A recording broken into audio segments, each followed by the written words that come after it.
All right, this week's tip is on balance. This is something that never gets old. I've talked about it before and I'm gonna talk about it again. I just went to a horse show in Oklahoma not that long ago, and I'm looking around specifically in the amateur arena, and I'm seeing a lot of people having issues with maneuvers and whatnot that all come back to balance in the saddle.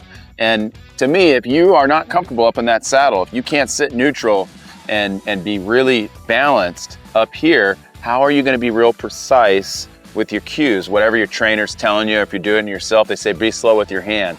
Well, if you're not stable, you're not gonna be able to do that. So I'm starting off on the ground today. This is what I want you thinking about when you ride. And I'm talking about our seat, basically, when I'm talking about balance. Hey, Rocky. When I'm riding, when I'm sitting in the saddle, I feel like I've got all my weight in my actual feet, not in the seat of my pants. You know, you'll hear that slapping of your butt on the saddle, or you hear somebody else, or you're complaining about a horse being too rough. Riders that have a good seat don't really complain that much about a horse's gait because we can take it all in our feet. You know, some horses maybe are super rough and that's a different deal, but for the most part, when I ride like this, or you know, when I'm sitting in the saddle, I'm basically standing just like this, kind of in an athletic stance. And that's the feel that I want to take right here up onto that horse's back. So starting off, you just want to feel this right here. Most people, what you'll see, their feet are loose in those stirrups, and I could jerk the stirrup out and they're squeezing here, and that's not how you're going to have the best balance. Let me jump up on Rocky here. Okay, now initially when you're doing this, you're going to have an easier time with a shorter stirrup because you'll be able to feel that connection. And matter of fact, when I show, oftentimes, especially if I'm on a real feely horse, I'll ride with a little shorter stirrup just because I can really push down and feel. Now, with that being said, riding all day like I do, if I ride with a short stirrup, my knees kill me at the end of the day. So I kind of go back and forth. Now, you want to have the balls of your feet on those stirrups. Now, that's not necessary. Can you have it a little further? Yes. You know, riding all day like I do, I actually move around. You know, my foot gets a little comfortable in one spot, I'll slide it up and back. But the one thing, the constant that stays the same is the weight in that stirrup. You cannot slap or snatch that stirrup off of my foot. Okay, now what I like to do to start getting that feel for my riders is at the walk, or sometimes even at the standstill. I'll show you the standstill first. I want you to have the ability to be able to stand up in your stirrups. Okay, and that looks like nothing. I've done this a gazillion times, but I want you to be able to stand up without holding on to anything. Now, initially, push on your saddle horn with your other hand, okay? Get yourself set. Now, what I'm feeling when I do this, I'm feeling my inner thigh squeezing, kind of right behind my knee, just a little bit, and then a ton of weight in my feet, okay? And now, here, where am I at? I'm right back in that same stance that I was at on the ground. Now, when you do this, when you start pressing, the first thing that'll happen, you go, okay, step down hard. If you're on a broke reining horse, you stop, because that's a stop cue if you take your legs off. So, what you have to do is keep weight, but then kind of keep your legs moving or pedaling, especially if you're on a lazy horse. You'll see a lot of riders, their legs are kind of moving like this. They've still got weight on their stirrups, and that's why. Now I'm gonna try standing up. I'm gonna push on the horn, stand right up. Now when I stand, another thing that I'll see, if a rider has their feet way out here and you try to stand, makes it almost impossible. You've got to bring your legs back a little bit, then get up. Just kind of right about here, you'll find that balance point, and don't hang on your horse's mouth or do this. You can push on the horn a little if you need to, but your goal is to get to where you can just freely stand up without any effort at all.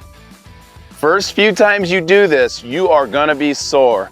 Your groin, your inner leg is gonna be sore. If it's not, you're not doing it right.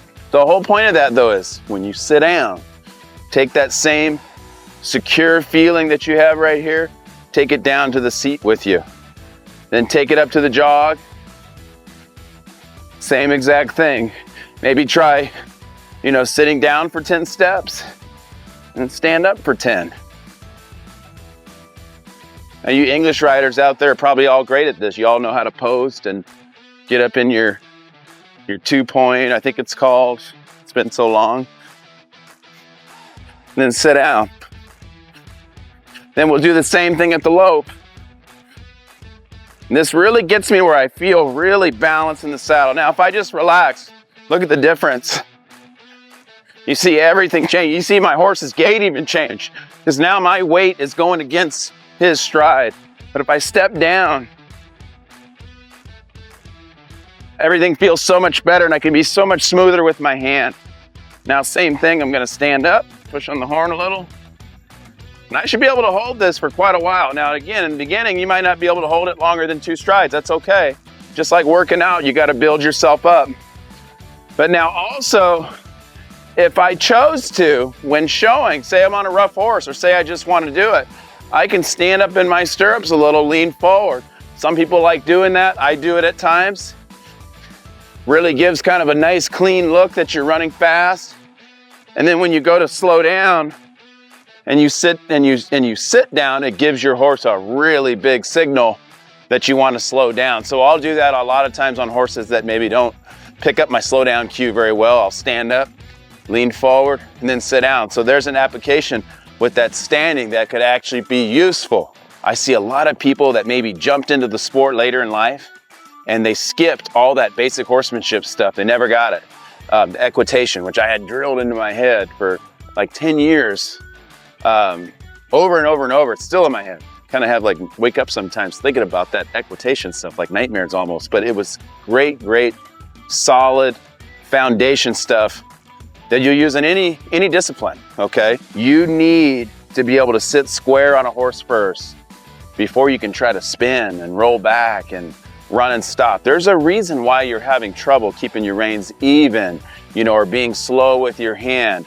It goes beyond, just, some of those real complicated things that your trainer's telling you. It just comes back to just basic being comfortable in the saddle. And I think that's how you get it, by just old-fashioned, just working on your balance and your seat. Something to add to what you're already doing. If you can pop up out of the saddle and you can hold it all day, fantastic. You don't need to work on this. But if you find yourself struggling, maybe add that into the top of your list of what you're working on. You'll be surprised. If you sit better on the horse, you'll be able to communicate better to that horse. Your cues will be softer, more clear, which, in return, is gonna make your horse a lot happier. It's gonna make your scores go up. Good luck with it.